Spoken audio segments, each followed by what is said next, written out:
You going to play the theme this week? Yep, I am.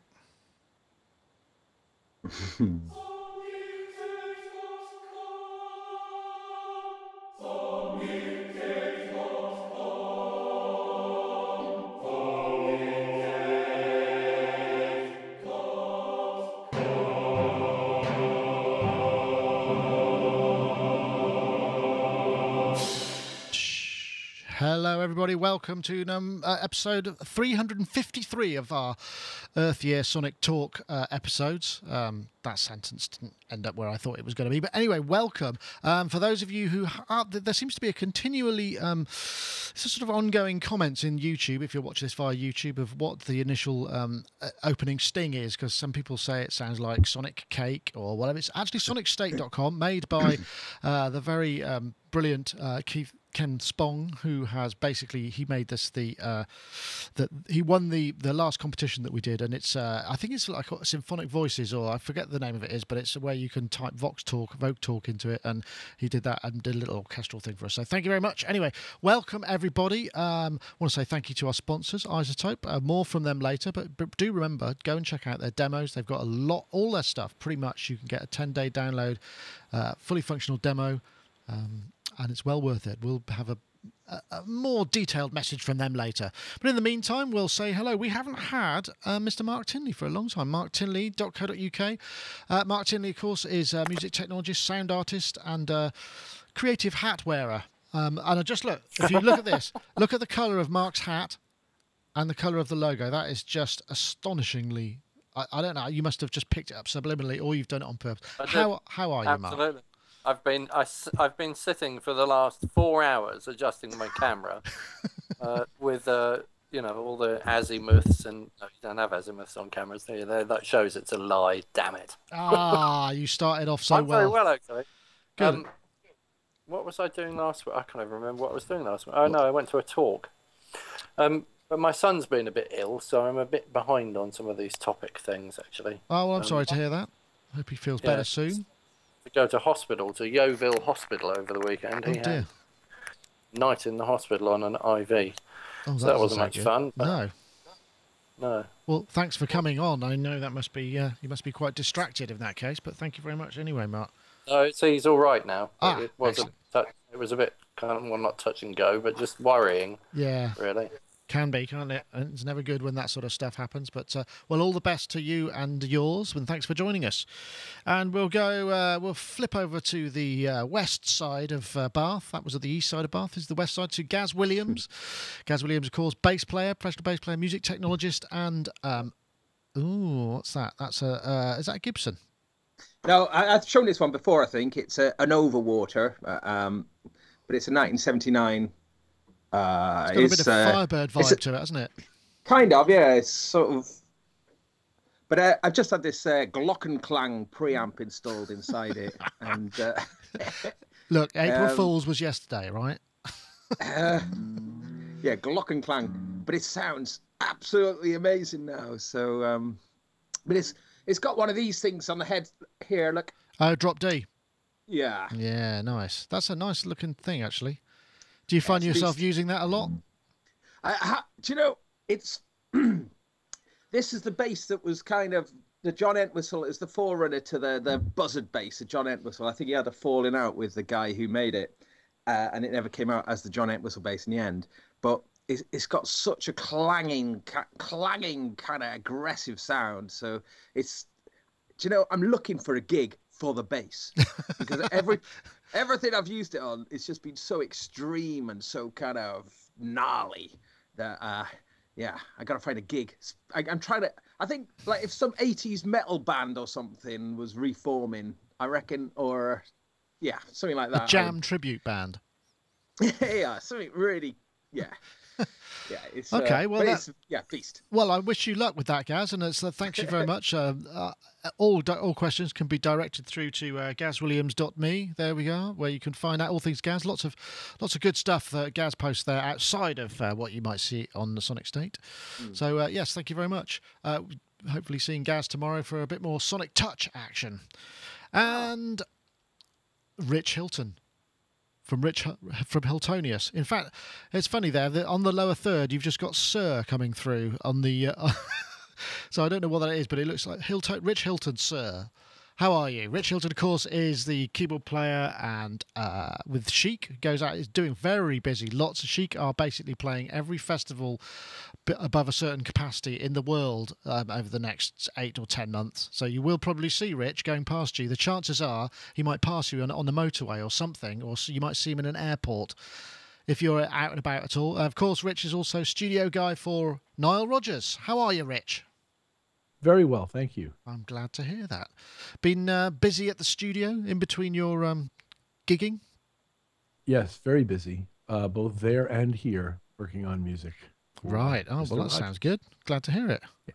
Yeah. So let me see. Where are we? I suppose we could start. First topic. Just getting my chat room up. Sorry, I missed that. I was a bit slow. First topic. Yeah, April Fools. It was April Fools yesterday, and it's funny. The interwebs seem to have they've lessened the impact of April Fools, because it's almost like every headline you see, which, being when you write headlines for the interwebs, you try and make it eye-catching or something about it that makes you sort of think, oh, really? But on April Fool's Day, that all kind of gets negated because everybody thinks, oh, is that real? Is that a real headline or is that not? They just don't really know. So I wondered whether or not there are any particular good ones that anybody saw. There was obviously one thing that I did see, that Tim Webb of Discord, who sometimes appears in the chat room, he did an app for Cats Day. I think I may or may not. Yes, I don't think I managed to get that. So he put up a load of stuff which basically said, I'm not doing music apps anymore because nobody's bothered to sponsor me on Patreon. I'm just going to do apps for cats. And he had a load of videos and stuff of cats, which I thought was brilliant. And sadly, it's probably going to make a great deal more money than the niche of music, But so if you maybe you should have a splinter site. There was also the Moog Genome project, where they say they've remade in entirety the Keith Emerson Moog 55 series. I know, Gaz, did you see anything particularly? Anybody get you on April Fools? What was the Eventide one? The Angry plugin? What was that? Didn't see that one. Was, I'm just trying to think what that one. There was a few, wasn't there? It's a shame though, because I do get excited. I know that they're April Fools, but I do get excited about some of these silly ideas. What was it?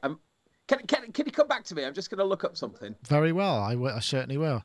Rich, April Fool's very big in the US. Sure. Did you get April Fooled? I did. I found a great one, and I actually posted it to my Facebook page. Introducing the Royer R121XL. Royer Labs announces the availability of the R121XL, the world's longest ribbon microphone. Featuring an 8-inch long ribbon, the R121XL delivers unprecedented proximity effect and low frequency extension. And then after a bunch of other very, very technical descriptions about how and why they've done this, it says, unlike short ribbon mics whose elements necessarily resonate within the audio band, the R121XL's frequency response is flat down to 5 hertz, making it the world's finest microphone for recording 64-foot pipe organs or the movement of tectonic plates. Nice. So that's I think my favorite one I saw is the Royer microphone. Excellent. That sounds like a good one. Like I said, I did kind of tend to switch off a little bit. In fact, there was a man called Howard Jones who is the head honcho at Source Distribution. They do sort of Moog and Arturia and and Universal Audio stuff. And he just posted a really grumpy Facebook update saying, "What is with all this rubbish? Just every year, all that happens is, a load of unfunny stuff." And there was a lot of that, but I didn't. There were some good ones too. Mark, did you get anything? Anybody get you? Not really, no. I did find a cassette recorder audio processor rack extension, and I actually want it. And which was supposed to be an April Fool. I love the idea of anything that could make all my music sound like a cassette recorder. Well, there's always a cassette I haven't been out. I've been at home, so Nobody caught me out. East didn't go to school on April Fool's Day, so nobody caught him out. So no, we've escaped this year, I think. You could always just get a cassette recorder. How about I've got a cassette recorder that plugs into my USB port, believe it or not. Is it a USB cassette recorder? That's awesome. Yeah. Yeah, it's not. It sounds absolutely awful. Oh, does it? Who's it made by? Sounds like one of those. Sounds like one of those Ion. Lenovo, I think. Lenovo. Actually. No, it's not them. It's someone. I don't know. I'll find it in a minute. I'll show it to you. Maybe it's a USB data drive. Electro-harmonics had a good one. Ah, nice. Electro-harmonics have one as well. Sorry. Yeah, it was the vacuum tube digital delay. It was the first ever analog vacuum tube digital delay. It runs forever on 209-volt batteries and is pedalboard friendly, weighing in at 86 pounds. So get that warm digital sound that only 31 analog vacuum tubes can produce. Available spring 2019. That's right. A little too far-fetched. It has to be almost true, doesn't it? That's the thing. Yeah. For some reason, I can't seem to get the. I can't get my desktop showing up, so I can't show any web pages, which is a bit of a drag. But I'm sure we could struggle through nonetheless. So let's see. Maybe we should have all the threes as our first proper topic. This is a video posted by Retro Synthads, a collection of multiple 303s. We got the actual 303, XOX box, the TB3, and a TT303, which is the Basebot clone. And I know it's all YouTubed and what have you, but I must say they were quite similar. Certainly not too grand dissimilar, shall we say.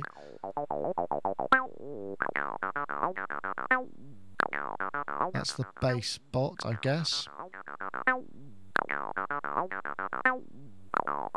And that's the... Is that the real 303? Yes, I think that's the real 303. I don't know what that is. Can't see from here. Oh, that's the XOX box. And that's the TB3. So... what do you think about that then? I mean, I know we're not necessarily... Mark seems to vanish, and it's 303s are kind of his thing, so I hope he can chip in on that. Mark, did you see that? That was the 303 comparison video. Yeah, I watched it. You're more the 303 connoisseur, It's really perhaps. clear that the Roland TB303 in that particular video sounds way better than any of the rest of them. And it's a very subtle thing. I thought that the TT303 was the same as a TB303, but it's having just watched that, it clearly isn't. And the new Roland one, that doesn't sound good either. So, but does it? I mean, you know, but we are talking subtlety here. I mean, one thing it's very subtle, but it's to do with the way it twangs off the envelope, and it's the filter envelope, and the way you get that whack kind of twangy kind of vibe to it. My main problem with TB303s is that in 1988, our manager, or who became Adam's manager, Phil Smith, lent me a TB303, and I sold it for 50 quid. And he lives about 7 miles up the road from me, and the other day he came round and said, you still owe me a 303. Uh-oh. And I'm like thinking, well, I sold it for 50 quid, but if I want to replace it, it's going to cost me about $2,000 probably, isn't it? So I don't know. Well, you could always get him a TB3. Try and placate him with a TT303 or something. Say sorry about that, and here, have this one. God, now there's a man who holds a grudge. I mean, how many years ago was that exactly? Oh, 20. Nearly 20 years ago. No, more, isn't it? 1980. I sold it when I moved. I went to America in 1989, at the end of 1989. So I sold it just before I left. So I don't know. You do the math. I can't work it out. Yeah, some time ago. Yeah. 24, 25 years ago. Yeah. Maybe it's a good excuse to go and buy a TB3. Then I can try it out and kind of do a bit of something with it, and then give it to him as a Christmas/birthday present, because his birthday's on Christmas Eve. I suppose so. But I mean, the thing about it is, you know, as you said, those are very subtle differences, and I'm just, you know, this is something that seems to be coming up more and more now. It's like that subtlety you know, the difference in price compared to the subtlety. I'm not talking 303s in general, but I'm going to be I think the controversial. subtle- oh, sorry. I'm going to be. I was going to say, I think the I subtle like the sound difference of the is the most important thing. TB3. Oh. I like the sound of the TB3 the best out of that. Yeah, I thought it sounded juicier. It just sounded a bit. Oh, it just sounded. I don't know. I thought it sounded really nice. It had a really kind of deep, boingy sound to it, and I just thought, ooh, I wasn't expecting that, but that was my. That was Should my one feeling want from it. one? I suppose. Sorry. I think it's all to do with the way a TB3 squidges off the syncopation. So you put things in there that are going to be all on the wrong beats, technically. They're not on the down beats anyway. And it kind of squidges off it and kind of makes everything sound like it's really fluid and kind of like, you know, like something is in your system that's not meant to be. I know, Rich. 303. I mean, if you were going to go for, how far would you go to get a specific sound? I mean, would you kind of seek out the original, or would one of those would probably do if there was one in place of it, right? If you needed that sound. Oh, sure. It is subtle. It's not an issue for me at all. It's fine though, and it was enjoyable to watch. Yeah, it's kind of fun. Am I allowed to point out that it's kind of funny to audition bass synthesizers through one of the cheapest mixers in the history of audio?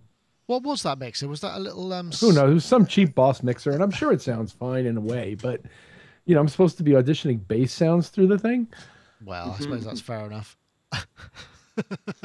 I think the idea was really, I mean, for me, it sounded like some of them had a wider dynamic range between the non-accent and the accent, and it sort of seemed slightly more pleasing to me with that was dropped a little bit. The patches weren't matched in any realistic way. I mean, in other words, he didn't go to any trouble to make them all sound the same. He just kind of put up what generally looked like more or less the same patch, and they started turning the filter knob. And they never really truly matched, but at various points through the travel of any given one's filter knob, I could hear substantially what I was hearing from the other ones. Yeah, I mean, that's the thing with calibration, I think, that definitely comes. I mean, I don't know if you can see just over there behind me, that is the MS-20 kit that I built yesterday. Look at my fingers, they're sore just from screwing in, I don't know, nearly 1,000 nuts onto these. And behind the screen there's also the MS-20, and I put them side by side as part of the appraisal, because I mean, there's no point in me reviewing the whole thing, because it's, you know, I did an MS-20 Mini, and it's essentially the same stuff. And they are very, very similar.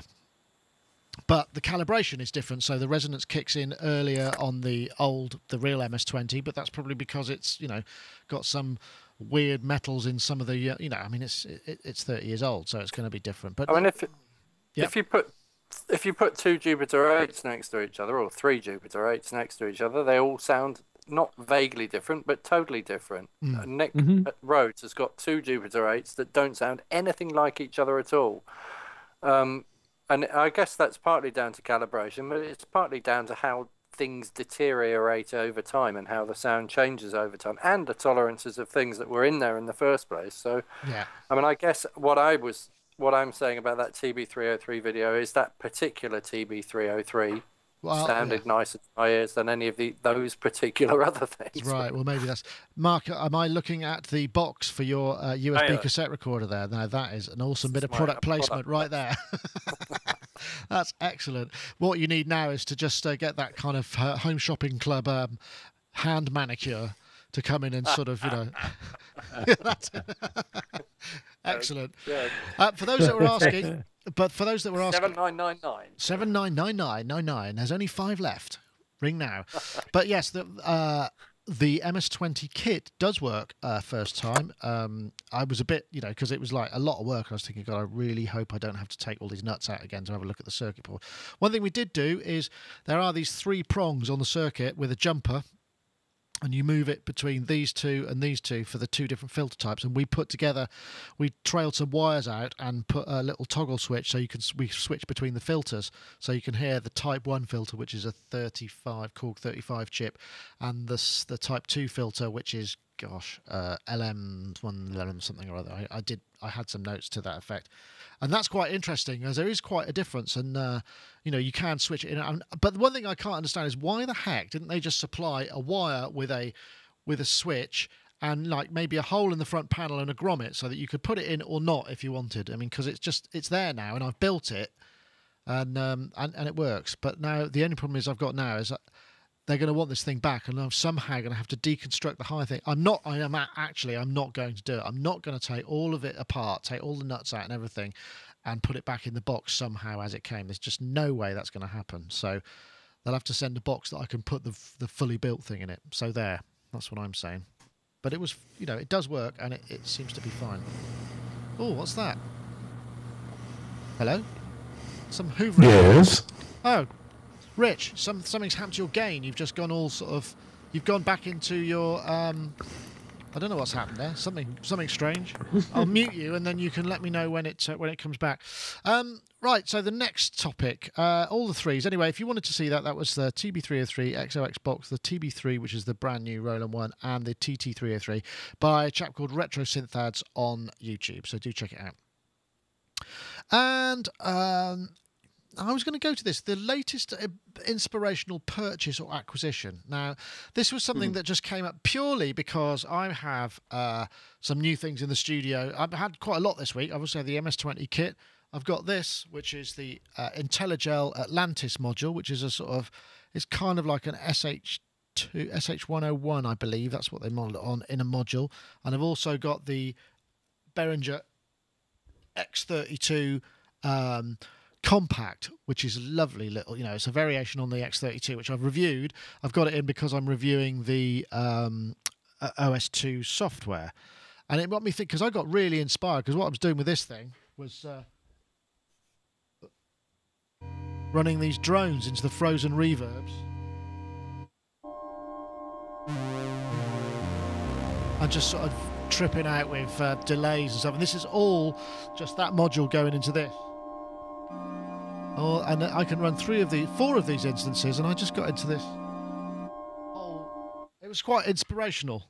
So it got me thinking, it's about time we had what's the last thing you got, tried, bought, instrument or effect or software or whatever that kind of creatively excited you and got you somewhere where you didn't get an opportunity to go. And I'm looking at you guys, because you're always acquiring. I know what you're going to say. At least I bloody hope you're going to say this, because you've just got a hold of the Electron. It's going to be a bit of an obvious one, this. Right, okay. But Electron analog keys, without a shadow of a doubt. It really is floating my boat majorly. And it's interesting because we've talked about it quite a lot, and haven't actually spent the last week using any spare time I could possibly find getting into that thing. But it sort of reminds me in a way of a computer game a little bit, in terms of if you want to really get the most out of it. If you don't beat the boss at the level, you can't get the function you want, and you got to go all the way back to the beginning. Yeah, I kind of with you there. Yeah. It's sort of a little bit like that, but I mean, it's a lot to do with the shortcuts. And I can definitely say, having spent a bit of time with it, that the whole business about the little screen really is not an issue at all for me, anyway. Because I think the reason for that is that the workflow isn't centered around the screen. You can reference things off the screen, but unlike some other sequencers and other things that I've used, the workflow isn't based on the screen. So the workflow is more based on the buttons, really, more than anything, I think. But okay, so I mean, without getting too sort of Electron love, what in terms of creativity and stuff, what doors has it opened that weren't available to you before?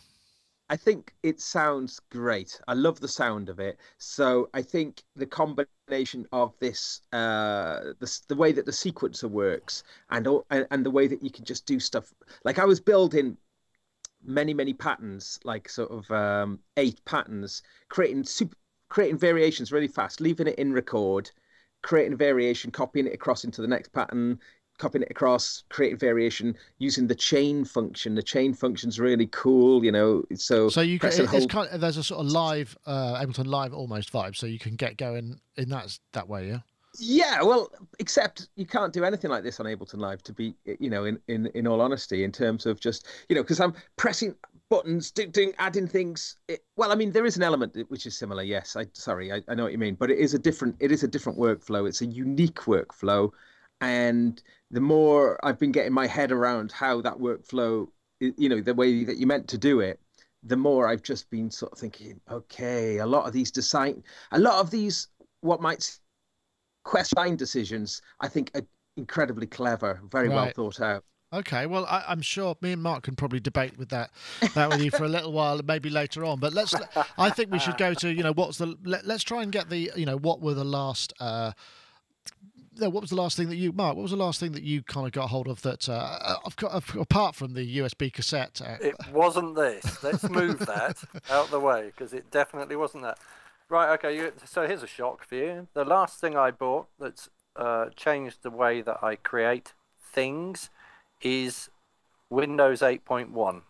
Really? And the reason why is because I decided my laptop was flagging, and as you know, my laptop is a Windows laptop with Mac operating system on it. So I thought I'd buy a different, a faster one, one that's compatible with the Mac OS. So I got it. The guy that sold it to me had put Windows 8.1 on it, and I thought, well, hang on a minute, before I go to all the trouble of installing Mac OS, what would happen if I just started putting all of the stuff I use on there in Windows 8.1, and I'll just try Windows 8.1 and see what it's like. And I just after initially kind of finding it a bit difficult to get my head around, because everything seems to be oversimplified now, and that kind of, it's presented in a very tablet kind of form. Yeah. When I found my way back to the more Windows style operating system, and I've installed Ableton, and then after that I installed all of the plugin packs, and then I installed everything that I've used in terms of all my plugins, everything that I've ever bought. I thought, oh, I might as well install all those things because I've got the serial numbers and they're cross-platform compatible, which means that suddenly all the fruity, or FL Studio it's called now, isn't it? All the FL Studio stuff is now available to me from within Ableton. VAS Modular, which is one of my favorite software synths, is now available, and I used to have to boot into a separate Windows partition to do that. So although, and I've noticed really that there's absolutely no difference at all between using Ableton on a PC or a Mac. It's the same thing. It's so I've just got a few VST things that I liked that I didn't have access to on the Mac because they're PC VSTs. And so you've changed DAW as well, right? Messina. Right. Yeah, I've changed to Ableton because I'm absolutely loving the fact that, I mean, one of the things I like to do is I like to drag pieces of music into the thing I'm working on, and I usually go via recycle. So I'll pull a loop out of something and then drag it into Logic and then kind of loop it up, and that takes forever. And what I've discovered is that if I drag any piece of music from my iTunes library onto the Ableton pane, it just maps it, beat maps it, and then I can go in there and set markers and make a loop and just I've been doing the crazy things where I've been taking like 10 songs, 10 of my favorite songs, and then sticking them all on top of each other and changing the keys so they all play with each other, and then going like, oh, that sounds like a mess, but somewhere in there I can hear that if I just take that element from here and that element from here, and then sort of creating new styles by being able to hear those things together rather than just imagining them together in my mind. It means I can work things out.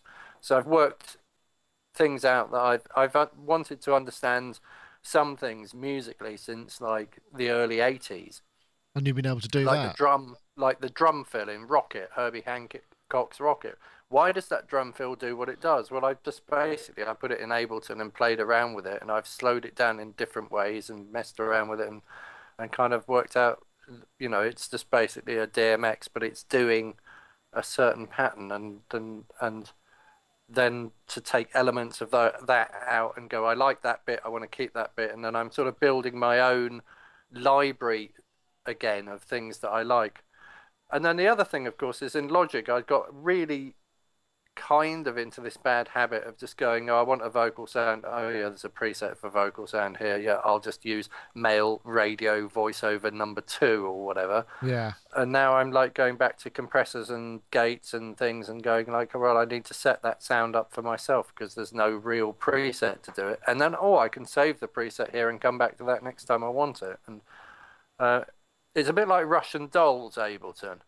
I mean, it just seems that there's always things within things within things within things, and then you can save it out as different levels. I know So I what can you're saying save there. a group of instruments as a whole thing, and then, or I can save, like sample, sound.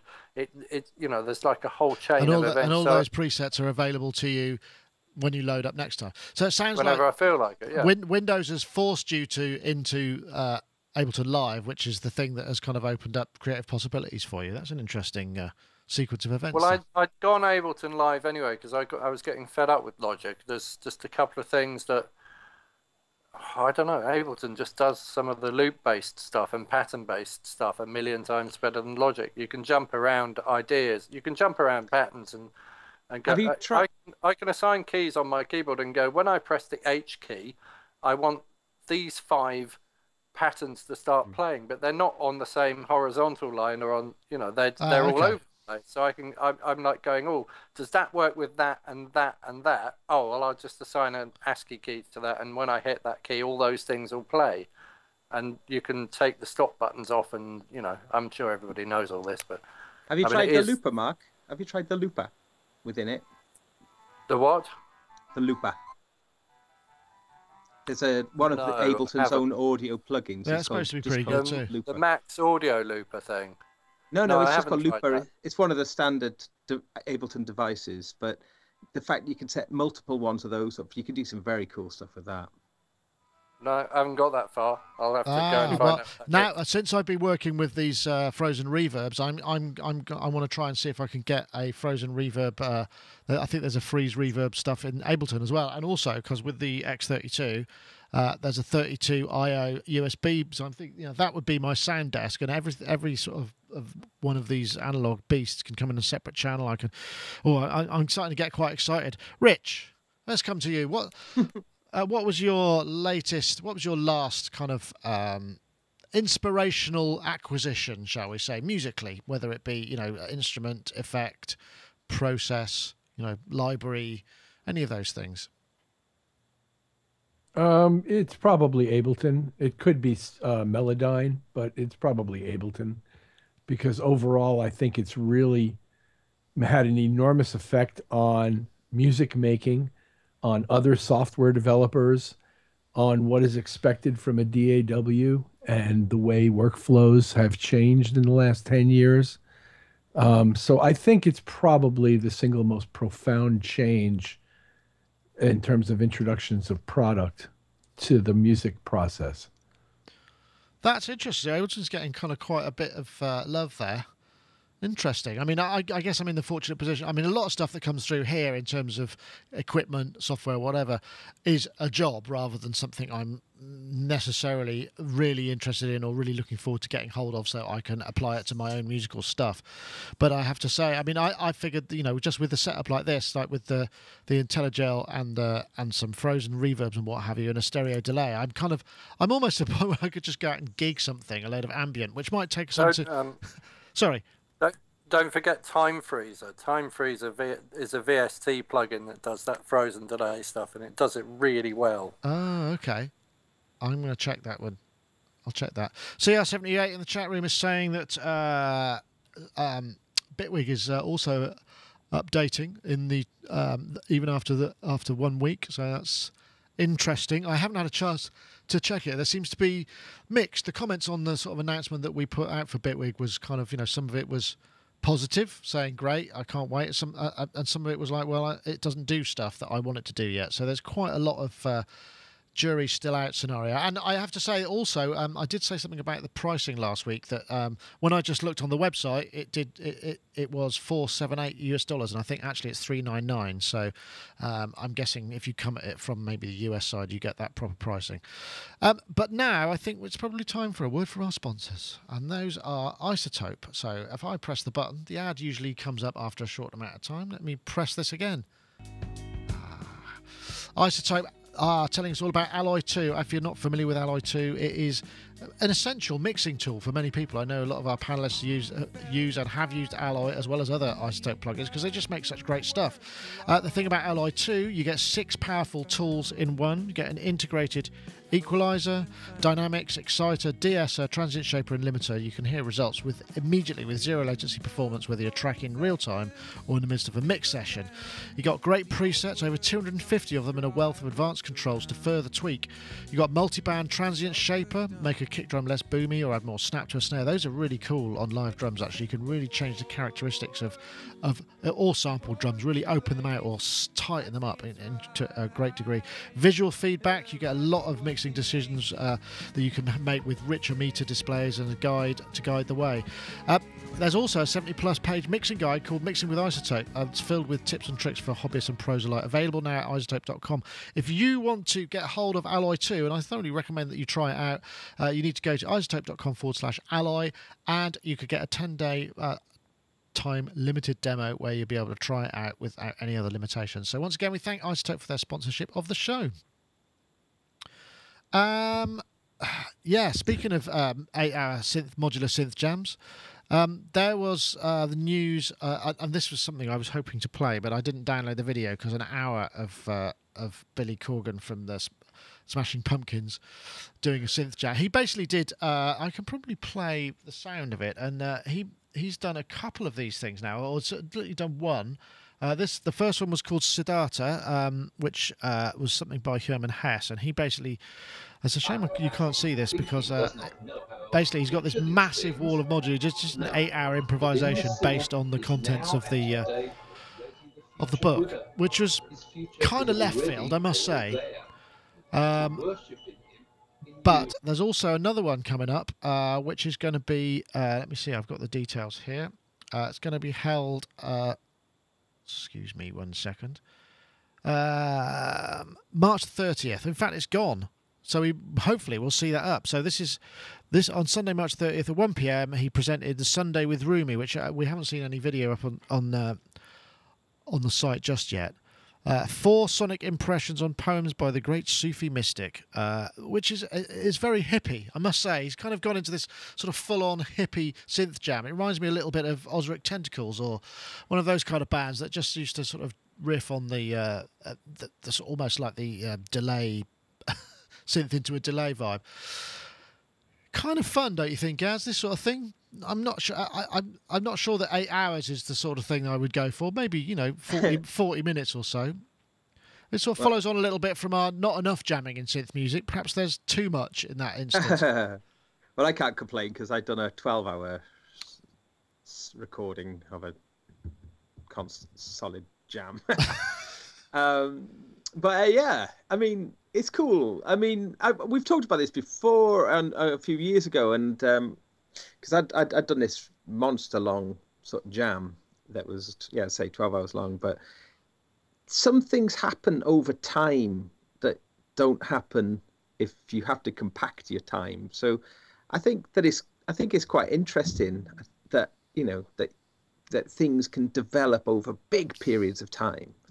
And I think that's okay. That's not ever going to be a commercially viable thing, but from just a voyage of sonic discovery, that long expanse of time, I think it's really interesting. I'm very interested in that. I think it's part of the reason we did our 12-hour one session was because I loved the idea that you'd be playing music for such a long time that you lose track of everything. You just become so immersed or even subsumed within the music that you start to sort of, I don't know, evolve into the situation, into so yeah, no, I think that's a really valid point actually, because there was something that I was hearing about, and it's one reason I listen to audiobooks, because I mean, we're talking over an audiobook, I might listen, it might be 16 hours long, whereas a movie of the film, a film of the book that I might be listening to is an hour and 40, 2 hours, so there's all this detail and atmosphere that has to be condensed or discarded as a result. There's just no real doesn't seem to be any real vehicle for longer form stuff. I don't know, Rich. I mean, you working in pop music and popular music, where the form factor is short. A 6-minute song is kind of considered perhaps to be a bit excessive in that field. It does happen, certainly album tracks or whatever, but that whole notion of much longer form music, it's kind of quite lost in terms of perhaps pop music. Do you think there's what vehicles are there? Are there ways? I don't know if I can think of any ways to get that across, to play it, apart from what he's doing, perhaps. As part of the process of pop music? Well, yeah, I don't know. The only thing I can even think of that compares to it is like a rave. Yeah. Where you've got a live DJ, combining disparate elements across the entire length of a night. That's true. And creating new pieces of music. But usually there's not a lot of jamming involved in terms of multiple people in those things, at least. So more likely a limited experience with these things. I've never seen it. It's like a single imagination rather than a multiple. Typically, but there used to be. Didn't Grateful Dead used to do that kind of thing? I mean, live and just basically, yeah. Oh, and there's a whole, I may have made reference to this recently. There's a whole jam band movement in the United States that's been going on for 10 or 15 years now, where there's a lot of this sort of postmodern Grateful Dead worshiping, songwriting meets folk music kind of groups out there that do this stuff and have significant followings. Perhaps the best known of them is the band Phish, Phish, right, from Vermont. But there's been a whole bunch of them, and it's quite popular here. Interesting idea. I mean, I think that is a good point about the long. I guess a gig is kind of pretty much it, or that sort of performance. I don't know. What do you think, Mark? I'm guessing, you could have a 303 jam night, then you could explore all the subtleties of a particular 303. Oh, God. I mean, isn't a DJ set goes some way towards doing something like this? But what about a sitcom? You could have like a whole series of programs, and instead of like doing an album that was an hour long, you could have a series of albums, but the same characters keep coming back into the albums. You know what, actually, like, can you remember Ogden's Nut Gone Flake by Small Faces? Small Faces, or Too Old to Rock and Roll, Too Young to Die by Jethro Tull. These are like story-based things. So something with a story. I mean, the weird thing about this topic is it's sort of straying into an area where I'm trying to create something, because I do philosophical talks and I write and I do music, and I do speaking, and I want to combine those things into a new sort of art form, and I haven't found a solution to that yet.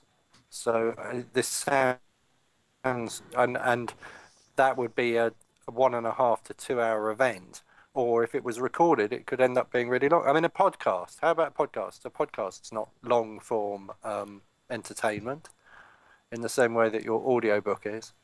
Yeah, I suppose. I mean, I suppose this podcast is, last week's was almost an hour and a half, I believe. Which is fine, but I suppose it's in terms of we're looking at parallels, it's a similar. If all our voices were being represented by musical input rather than. Well, we should have interludes. Jazz could do like a song every 4 minutes or something. Break it up with a song. And then Rich can do a song. There he goes. And I can make some weird noises. And I could just go like this. Drop some lovely synths into some everlasting reverbs. That's it. I'll just leave that there forever. I think I probably would spare. Although it's very funny just having that stuff on. I've been working on it over the last few days and developing this idea. And Andy, who works in the other side of this wall, keeps coming and going, "Oh, that sounds nice." And you just sort of feel when there's a drone like that on, you just can almost feel like it's preferable to the hum of a computer fan. It's just it sort of masks all the other background noise. It's quite a pleasing kind of concept. But yeah. The iPad app Scape by Brian Eno and my good friend Peter Chilvers is quite nice in that it will just keep playing, indefinitely, forever, and constantly change and constantly morph over time, and like a drone. But that's lovely. It makes such a lovely sound that you can just leave it on quietly, just doing its own thing. It's always interesting, but not quite interesting enough. You know.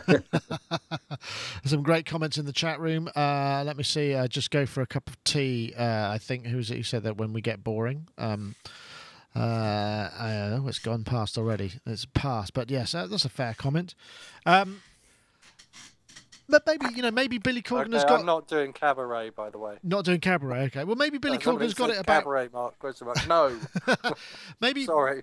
Maybe Billy Corgan's actually got it about right. You know, just creates a big Google Hangout and just has an event, and people just dip in and out.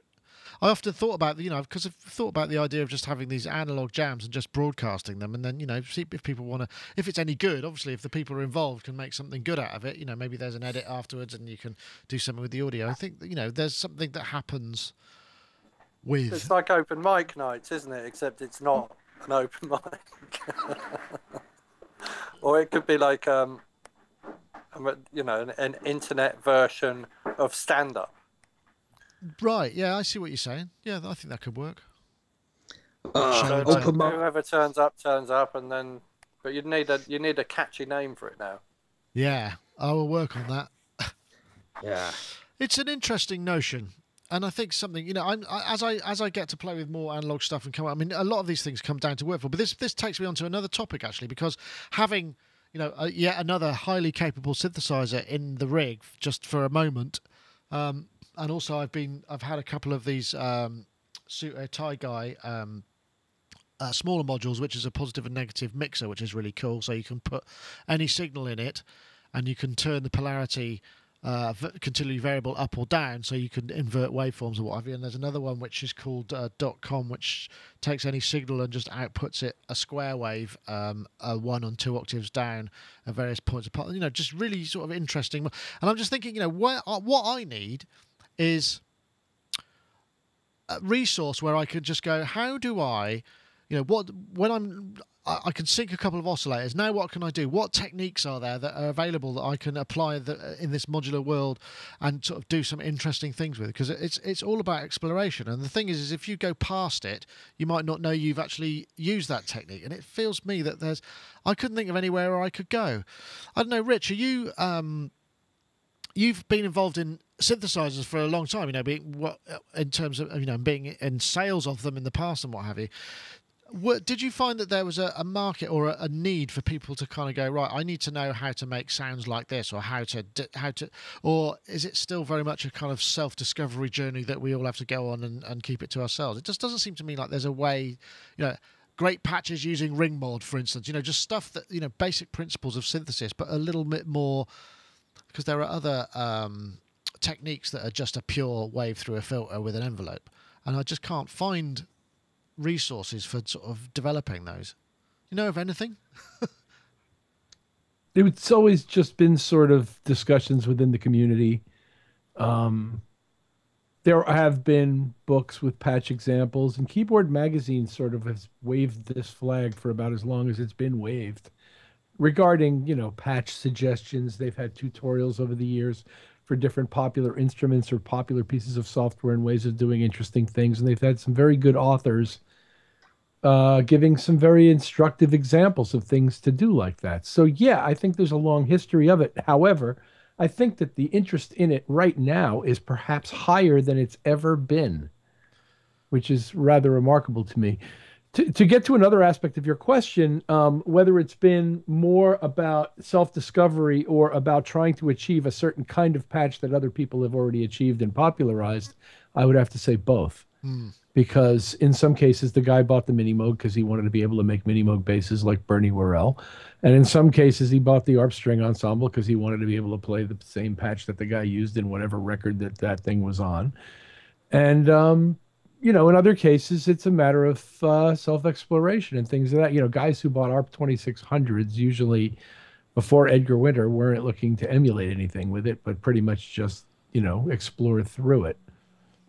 Yeah, I mean, I think that I'm getting lots of great stuff from the chat room, which is, obviously get on YouTube, what have you. And I'd agree, there are quite a lot of videos on YouTube with people making noises with I think it. But sorry. Well, the best resource I've ever found is Gordon Reed's long-running Synth Secrets that was published in Sound on Sound over many, many years. But all of that is accessible on the internet. But he does, through that series, he will do, how to make, how to emulate certain sounds. I used it when I was trying to make an organ sound. But that, when you add up all of those articles together, that's a considerable resource, I think. Very, very well written. Ah, yeah, I'm looking at this at the moment. That's a good call, Sound actually. on Sound. That's a Sound good. on Sound was always very good for that. I've got a book called Synthesizer Second Edition, and it's like 4 books in a cardboard sleeve, and it's by the Roland Corporation. But it's like a really early book, so it's from, I don't know, 1970 something maybe. But it explains how envelopes work. But there's a chart that you pull out the middle, and it shows all the instruments and all the ranges of the instruments. And then, I mean, that's kind of how I learned to do it, from that book. I'm just looking at this. I wish I could show you this page. There's some great titles here. There's this is all Gordon Reed stuff. Synth Secret of the Big Creative Synthesis with Delays. Let's have a look. Practical flute synthesis, synthesizing pan pipes, synth secrets, practical bowed strings. Yeah, loads of stuff. Deconstructing a snare sound. Wow, I'm going to have to get stuck into this. So yeah, Sound on Sound is the place to go. But and I didn't know whether there were any other books, but I'm definitely going to go and check those out. But yeah, that looks very useful. Oh, who's that? The chat room again have been very helpful. There's okay. Maybe I just need to do a bit more YouTube. It's something I'd like to do myself, but I don't know enough about it to make those videos. It's a chicken and egg kind of scenario, really. So yeah, perhaps what we need to do is get a synthesizer designer in to just come and kind of go, right, here's what you should try. Because I know there are sort of several. There's I'm trying to remember what the name of the chap is. The synthesizers. I've forgotten. I've talked myself into a cul-de-sac. I can't remember the names of any of the things I'm trying to talk of. Okay, well, I think it's well worth, because the thing about any kind of synthesis, but specifically modular synthesis, because you could just try kind of many patches with many things. There's just so many other techniques that you could kind of pop into to try out. Yes. Howie on the show. Yeah, Howard Scarr. Maybe we should get Howard Scarr to do us a series of technique concepts, because he could probably talk. Amazing idea. In terms of, I doubt if we could afford him. He talks in terms of technique. What was the other thing? This is one other thing. Perhaps the last one. It's 5 o'clock. We'll just pop in because that rather petered out, that one. Let's have a listen at this.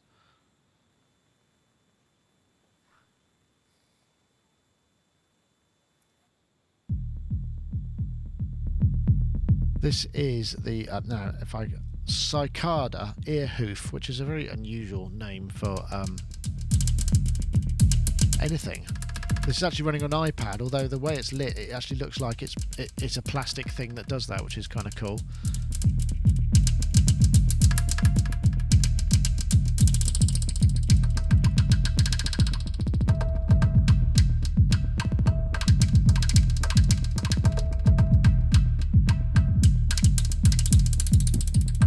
Sort of reminds me a little bit of an electronic Baran. Mm-hmm. Gaz, have you tried that out? It's a new app from Cicada, $4.99, and it just looks like it could be kind of fun for playing. It's again another one of those things. That's the problem with a lot of this stuff is it's just figuring out how you could actually usefully use it. Have you tried it? Yes, I have, and I think it's very interesting. I've not actually seen anything quite like it, although there is aspects of it which is a little bit like Isotope's break tweaker, funnily enough, in that you can make each little beat, like break it up into tiny slithers, a brrr kind of vibe. The workflow on it is quite interesting. It's really, I don't think it's designed particularly to be like a standalone thing. So therefore, it's actually quite well specified in terms of audio bus and Interapp audio support. So if you have it running into something like Loopy or Cubasis or something like that, then you could just create layers sort of one at a time into a third-party piece of software, because it looks like that there's different tracks there, but essentially each of the tracks that we saw in that across, they're all different sequences of the same sample, effectively. Okay. And you can just drag your finger across each of those lanes, and it won't lose the timing. So it all stays in sync. And then you can go into each one of those tracks, and you can kind of sequence your own. And that bit there is a bit like Break Tweaker.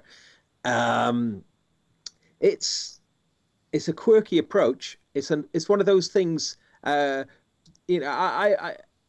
was interested, and still am interested in the iPad, or not just the iPad, the whole idea of touch devices giving you new ways to do things. And this is a good example of something that, but without this touch interface, would have been impossible to achieve. You wouldn't be able to do it with a mouse on it wouldn't work on a computer. It really needs that touch interface in order to work. And what's quite neat there as well is, so each of the strips has got its own sequence, and there's like a kind of low pass filter along the y-axis. And then what you do is you can just pinch a section of your sequence, and then so as you widen your fingers, it'll play more of the sequence. And if you do it with like your 3 fingers and your middle finger, if that middle finger there, if you tap into it, it acts like a hold, so you can lock the little bit of the sequence that you've selected, and then you can open up a page of parameter adjustments. And that parameter adjustments page is quite interesting, because you can create a scene of parameter settings, and then you can press a plus button, and you can just keep adding different scene settings of parameter adjustments for that, and then you can just jump around between those parameter scenes. So yeah, interesting. Interesting idea. Yeah, definitely interesting idea. Mark, I'm guessing now you're in the Windows world, are you going to be tempted to get maybe a Windows Touch device so you can apply both of all your digits to the interface? Well, the answer to that is, of course. I've been reading up on whether Ableton will work well with Windows 8.1 touchscreen devices, and people are all saying that the touchscreens are too small. So I did discover that Lenovo, and not Lenovo who made my cassette recorder, because that wasn't who made it, Lenovo make a 27-inch touchscreen device with a 2-hour battery life, which sounds like a really good idea to me. So it's like, I can't do it on this screen, can I? 27-inch it's the touchscreen. biggest screen I've had so far. It was like 24, I think, on an iMac. So I'm sort of like thinking about going to like a much bigger screen, and then theoretically, if the screen's big enough, then you'll be able to touch anything and use it like a mouse, right? And then it has like this. There's a stand that comes with it that you can put it on, and it comes with pucks as well for playing table snooker or something. So it's obviously fairly robust. Well, it's a bloody great big thing, but I love the idea that it's got a 2-hour battery life and it's got Wi-Fi in it. The idea is that you've got like a huge, great big TV-sized touch screen Windows computer that you can take to any room in the house and watch a movie for a couple of hours, and then bring it back and then work on it. Wow, I'm not sure I want to kind of give any children, it's like, here, take this 27-inch television and sort of wander around the house with it. Yeah, but the interesting idea. I just like the idea of walking into a bar or a cafe and going, look at the size of his iPad, and then oh, look how big my computer is. Very much one-uppy. I know, Rich, we've talked about this before. But it might work well. I'd need to go and try out and see how I think the touchscreen interface feels, because I mean, that's the one thing that's missing from doing stuff on the computer is I want to turn my cutoff and my resonance, or I want to turn my gain and a cut, and I want to find the frequency on my parametric, or I want to like play 2 keys at once or 4 keys at once. I mean, you can sort of do that on an ASCII keyboard, but not really. It would be nice to just be able to go on the bloody great big screen and just go and grab things and turn them around and go, oh yeah, we're doing this like we do on the iPad, but on a bigger screen and in my main digital audio workstation, and not in some of these iPad apps are well, they're too small. You can't blooming see what's going on because it's such a small screen. but some of them use the same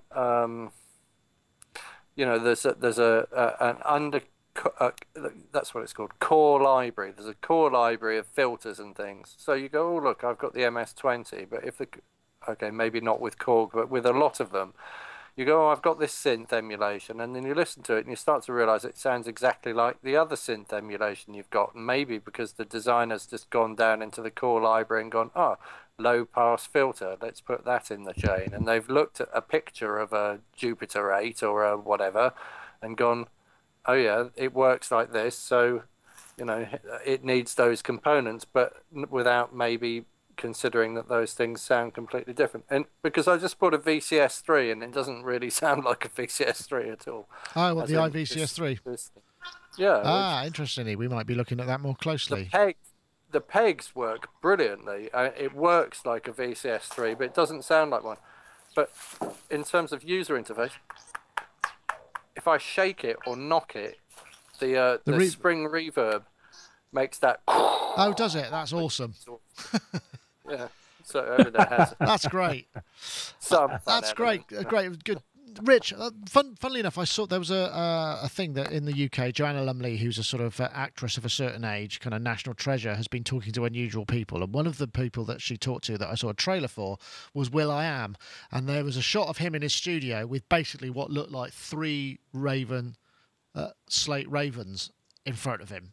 And I was thinking, I mean, it looked absolutely cool as you like, but, I'm wondering whether or not, is that something you could see yourself operating in or having someone doing your bidding for? I mean, do you think, I mean, we've talked about the endless kind of debate whether touchscreen is going to work for everything, but the thing I like about the look of those is you can just blow up this plug-in screen to a massive size, so you can really see very, very detailed what's going on and tweak it, maybe. What do you think? No.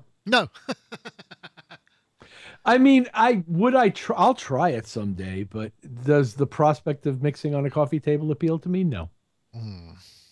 I don't care how big their plug-in screens are. Now, I have seen some very nice workflow things in their software layer that sort of seems to ride over the top of your DAW mixer. I've seen some really, really cool workflow ideas in there. And so I guess I could be convinced under certain conditions, but just as a proposition, it doesn't particularly appeal to me.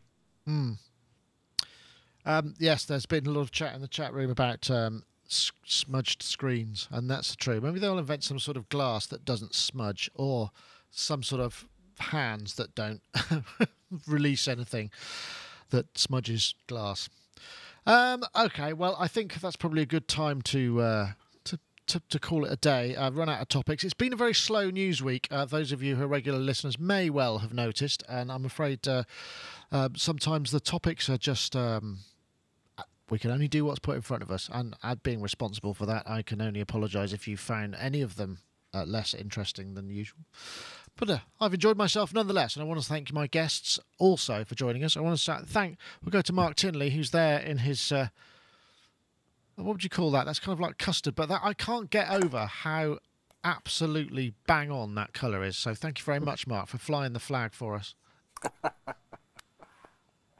I can't. Yeah, okay. You're very welcome. I have no further comment on it. I'm looking forward to your mastering via your USB cassette for your next your next topic, somewhere on the line. Oh God, I don't know if it records actually. Oh, is it only playback? What it does, I think it's for transferring cassettes to the computer. And I thought this is a really good idea, and then I plugged it into my computer, and I thought, oh, it doesn't sound brilliant, but I'm only transferring audio books. And then when it turns, it gets to... Sorry? Allegedly. No, I paid for the audiobooks and I want to be able to listen to them in the computer without having to get a cassette converter out every time I want to do that. So yes, I'm transferring my own audiobooks to my own computer. Fair enough. And no, I'm not going to give them to anybody. But what I noticed is that when you put anything meaningful in it, maybe music, if you like when it gets to the end of the cassette, it's got like an A-B thing and it starts playing back the other way and it just sounds completely different. To the two. So I can only play cassettes in one direction and I can't remember which direction it is, and you have to fiddle around with it, and I think it's got like a Sound Blaster quality audio capture built into it, and it only plays at 48 kilohertz, and it does. So perhaps not then. Oh well. Loves picking up mobile phone signals as well. So if you get your phone near it, it's like. Well, anyway, Mark, thank you very much for joining us. It's good to have you aboard. Then all the best to you and yours, and we hope to see you again soon. Very well. We'll also go Rich Hilton, who's as my fantasy denotes, is waiting. His limo is waiting in the driveway to whisk him off to the Hit Factory, where he'll be waxing hot ones all afternoon and putting down some top beats and tunes, no doubt. Thank you very much for joining us, Rich. Thanks for having me. It's always great. And, of course, Gaz Williams there in Bristol, who we'll hopefully be seeing tomorrow morning as well at some point with his bass. Yeah. You don't have to bring your bass. Oh. You can if you like. I'm working on these patch designs for the Sonos volume at the moment, and some of these patches are quite nice because, like this.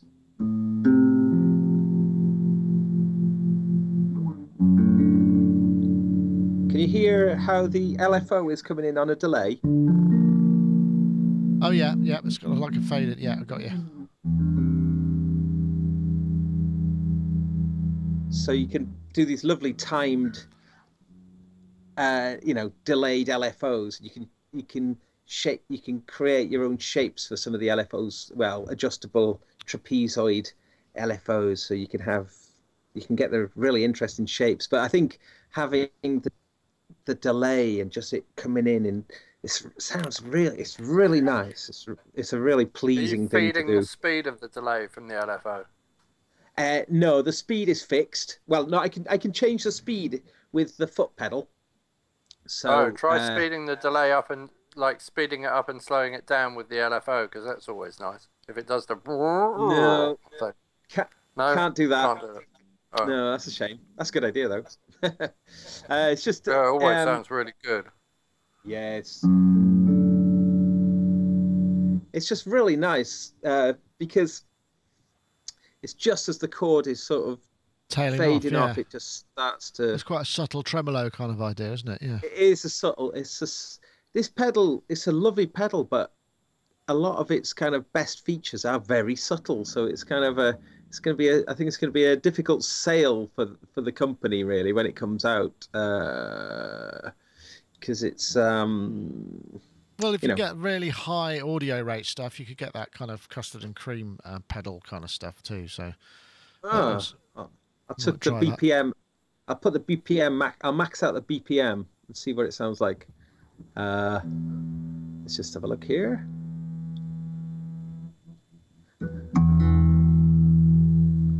Hang on.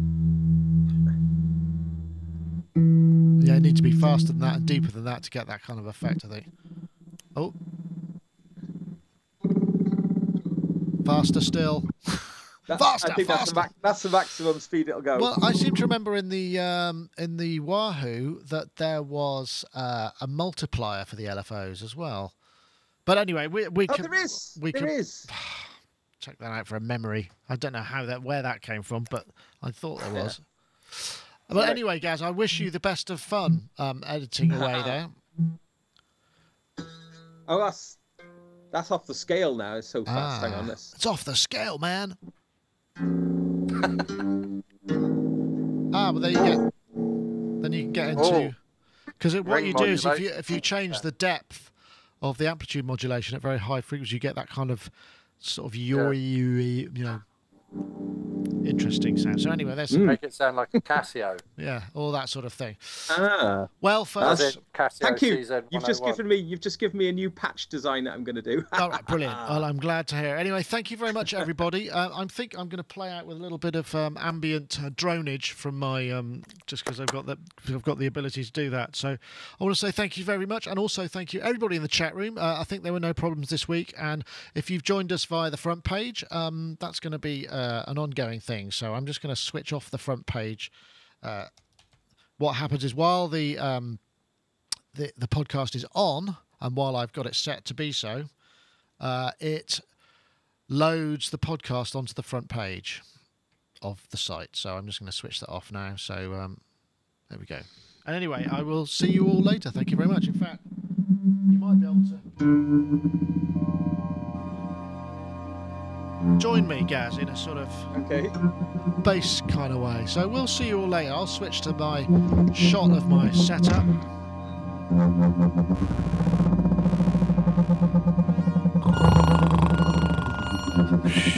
I thought that was actually the Gaz's tremolo there, Rich.